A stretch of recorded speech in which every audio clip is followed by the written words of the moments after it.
এই যে কচুরমুখির ভর্তা, এখন এইটা বানাই নিলে আমার মূলত রান্না বান্না আজকের মতো এখানে শেষ। প্রথমে আমি লবণ দিয়ে এই মরিচটা বেটে নিব। মরিচটা আমি ভাজা নিছি, মরিচটা এখন বেটে নিব।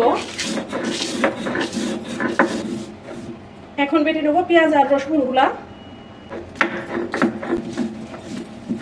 কালো জিরা গুলা। এই মশলাগুলি আমার বাটা হয়ে গেছে। এখন এই মশলা আমি এই কচুরমুখির মধ্যে দিয়ে আমি একটু এটা চটকিয়ে নেব, তারপরে আমি হালকা একটা বাটা দিব। এই যে আমি হালকা একটু এটা মাখায় নিলাম। এখন আমি একটা বাটা দিব, তারপর আমার ভর্তাটা কমপ্লিট।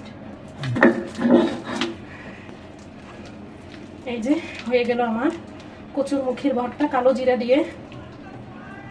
এই যে আপনারা যারা হাতে মাখায় ভর্তা বানান সেটার চেয়ে 1000 গুণে টেস্ট বেশি এই ভর্তার।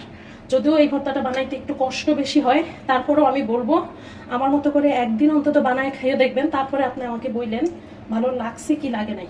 এই যে ভর্তাটা ফাইনালি, অনেকেই এটাকে ঝামেলা মনে করে অনেকে পাটায় বাটা ভর্তা খাই না, সবাই হাতে বা ব্লেন্ডারে করে ভর্তা বানিয়ে খায়, কিন্তু আমার কাছে পাটায় বাটা ভর্তাটাই সবচেয়ে ভালো লাগে। যত কষ্টই হোক তারপর আমার কাছে পাটায় বেটেই ভর্তা বানাইতে হবে। যেটা পাটায় বাটা সেটা আমি পাটায় বেটেই ভর্তা বানাবো। তো আমার রান্না বান্না ভর্তা বানানো আজকের মতো এখানেই শেষ। ভালো থাকবেন সবাই, আল্লাহ হাফেজ।